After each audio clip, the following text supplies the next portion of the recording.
سلمان صاحب تو پھر میں آپ کا موجودگی کا فائدہ اٹھاتے ہوئے تھوڑا آئینی اور قانونی معاملات پہلے، دونوں بھائی میرے وکیل ہیں، تیسرا بھی وکیل ہی ہے خیر جو آئے گا. یہ جو الیکشن کمیشن نے کہا ہے، آپ کو کیا لگتا ہے کہ اس میں الیکشن کمیشن کے بعد گراؤنڈز ٹھیک ہے کہ پارٹی کا سٹرکچر کوئی نہیں تو وابستگی کنفرم کس سے کروانی ہے 39 ممبران کی؟ نہیں دیکھیں، اس سے تو سراسر الیکشن کمیشن کی ایک طرح سے اگر میں الفاظ صحیح لفظ استعمال کروں، بدنیتی سامنے آتی ہے. اس وقت آج جب ہم بیٹھے ہوئے ہیں، گوہر خان صاحب پی ٹی آئی کے چیئرمین ہیں، عمر ایوب صاحب سیکرٹری جنرل ہیں، روز ان کی خط و کتابت ہوتی ہے، الیکشن کمیشن ان کو مخاطب کرتا ہے بطور چیئرمین پی ٹی آئی، مخاطب کرتا ہے باقی عہدیداران کو.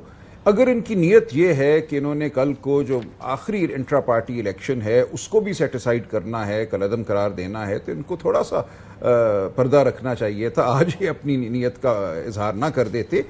آج کے دن جب یہ کانفرمیشن فائل ہو چکی ہے، یہ کانفرمیشن پی ٹی آئی کے چیئرمین اور سیکرٹری جنرل کے دستخط کے ساتھ فائل ہوئی ہے، لہٰذا پی ٹی آئی کی طرف سے کانفرمیشن ہو گئی اور جو سپریم کورٹ کے حکم کی اطاعت تھی وہ ہو گئی. اب کل کو اگر یہ کہتے ہیں کہ نہیں ہم مانتے ہی نہیں کہ گوہر خان اور عمر ایوب چیئرمین یا سیکرٹری جنرل صحیح منتخب ہوئے تھے، تو ہمارا قانون میں ایک بڑا مستحکم اصول ہے جس کو ہم کہتے ہیں ڈی فیکٹو ڈاکٹرن یا دی کلر آف آفس ڈاکٹرن. آج کے دن انہوں نے جو کام کرنا تھا وہ کام کرنے کے وہ مجاز ہیں، لہٰذا انہوں نے وہ کام کر دیا پارٹی کے بہاف پہ. پارٹی کی طرف سے وہ پارٹی کی طرف سے روز پیش ہوتے ہیں، کاغذات داخل کرتے ہیں، الیکشن کمیشن ان کو قبول کرتا ہے. انٹرا پارٹی الیکشن کے حوالے سے جو مقدمہ رہے ہیں، جو اس وقت بھی مقدمہ چل رہا ہے، اس میں روز ان کو نوٹس جاتا ہے بطور چیئرمین پی ٹی آئی. اور کیا لکھا جاتا ہے اس نوٹس میں؟ Chairman PTI barrister Gohar. Yes. اچھا، یہ لکھا بھی جاتا ہے ان کی طرف سے؟ بالکل لکھا جاتا ہے. اب ان کا یہ کہنا کہ تنظیمی سٹرکچر نہیں ہے، اسی لیے میں نے کہا کہ یہ مذاکرہ خیز بات ہے اور یہ بدنیتی پر کی جانب جاتی ہے. تو وہ تو خیر بدنیتی ان کا باعث تو ایک واضح ہے، کافی عرصے سے یہ باعث نظر آ رہا ہے الیکشن کمیشن پاکستان کا. اس میں کوئی قانونی ہچ آپ کو نظر آ رہی ہے؟ آپ کو لگتا ہے کہ ڈیفیکٹو ڈاکٹرن کے تحت سپریم کورٹ بھی کہے گا یہ جو فی الحال آپ جن کو خط لکھتے رہے ہیں اور جن کو آپ یہ کہتے رہے کہ جناب چیئرمین فلانی چیز میں آپ پیش ہو جائیں یا یہ چیز آپ کی ٹھیک نہیں پیش ہو جائے، تو اسی چیئرمین کا خط انہوں نے کانفرمیشن دے دی، ان کے ساتھ سیکرٹری جنرل نے بھی کانفرمیشن دے دی، تو ہو گیا. کل کو وہ کہتے ہیں کہ نہیں ہم نہیں مانتے آپ کو چیئرمین، نہیں مانتے سیکرٹری جنرل، تو دیکھ لیا جائے گا. میری نظر میں اس سے کوئی فرق نہیں پڑے گا. لیکن یہ معاملہ پھر سپریم کورٹ کے سامنے جب آئے گا، اگر آئے گا، انہوں نے ریویو تو فائل کیا ہوا ہے، تو یہ معاملہ میری نظر میں اس وقت پھر طے کر دیا جائے گا. لہٰذا یہ ایسی باتیں بچکانا نہیں کرنی چاہیے جن سے قد چھوٹا ہو ایک بڑے ادارے کا.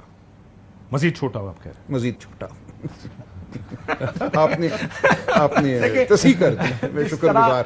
میں بار بار یہ بات کہتا ہوں، آپ کی بات بالکل اس میں اتفاق کرتے ہوئے، دیکھیں ادارے کسی سیاسی جماعت کے کسی کے ایڈورسری نہیں ہوا کرتے، اور آپ کو دکھنا بھی نہیں چاہیے کہ آپ کسی کی مخالفت میں کوئی کام کر رہے ہیں. یہاں پر نظر آ رہا ہے کہ ایڈورسریل ریلیشن، یہاں تو ہم نے سارا الیکشن کمیشن کے خلاف لڑا ہے. ہمارا ہر قدم جو ہے اس میں ہمارے سامنے مد مقابل کوئی سیاسی جماعت نہیں تھی، الیکشن کمیشن تھا. ایگزیکٹلی. اور جس طریقے سے بہت سے فیصلے کیے گئے، مطلب اب میں جس چیز پہ بدنیتی نظر آتی ہے نا، جس طرح پارٹی کا الیکشن تھا وہ فیصلہ محفوظ رکھا گیا. الیکشن سے چند دن پہلے وہ جان کے یہ فیصلہ اس وقت تک محفوظ رکھا گیا دوبارہ الیکشن نہ ہو جائے، پارٹی دوبارہ الیکشن کرا کے ایلیجبل نہ ہو جائے سمبل کے لیے. اس سے نظر آتا ہے کہ they wanted this to happen, کہ وہ اس راستے پہ چلنا چاہتے تھے کہ بلے کا نشان لے لیا جائے. وہ الیکشن ہوتے نظر آ رہے ہیں اس سال میں آپ کو؟ خان صاحب کو کیا امید ہے کہ اس سال الیکشن ہو جائے گا؟ What is going on? دیکھیں دو چیزیں، اگر آپ کہیں تو میں پہلے اس کا بیک گراؤنڈ سنا دوں آپ کو. عمر ایوب صاحب نے یہ بات کہی ہے، عمر صاحب نے 10 منٹ.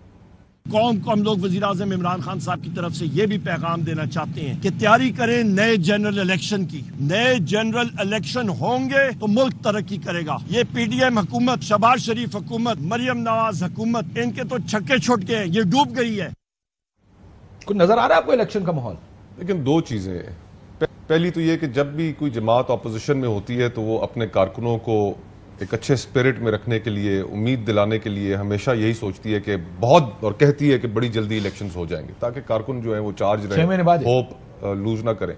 ہم اپوزیشنز میں رہے، ہم نے دیکھا ہے کہ ہمارے قائدین جو ہیں بس آ رہے ہیں الیکشنز، بالکل حوصلہ مت ہارنا.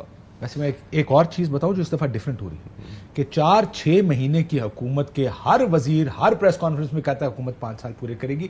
اتنا جلدی یہ بیانات نہیں آتے حکومت کی جانب سے بھی نہیں آتے. اب اس سے ذرا ہٹتے ہوئے میرا اپنا جو خیال ہے کہ مورل لیجٹمیسی بڑی ایک چیز ہوتی ہے, پبلک سینکشن بہت بڑی چیز ہوتی ہے, کہ جو حکومت کریڈیبلٹی کرائسس سے اتنی بری طرح سفر کر رہی ہو جس طرح کی یہ حکومت سفر کر رہی ہے, کہ آپ اسلام آباد میں سفارتی حلقوں میں چلے جائیں تو وہ بھی زیر لب مسکراتے ہیں, جو مسلم لیگ نون کے دوست ہمارے ساتھ آ کے ٹی وی چینلوں میں بیٹھتے ہیں یا کہیں اور ہمیں ملتے ہیں, وہ باہر نکل کے وہ بھی زیر لب مسکراتے نہیں سر. میں آپ کو یہ بتاؤں, میرے سامنے کوئی اور اینکر بھی موجود تھے, میرے دوست خود مانتے ہیں, کہتے ہیں ہمیں کون سا ووٹ پڑا ہے.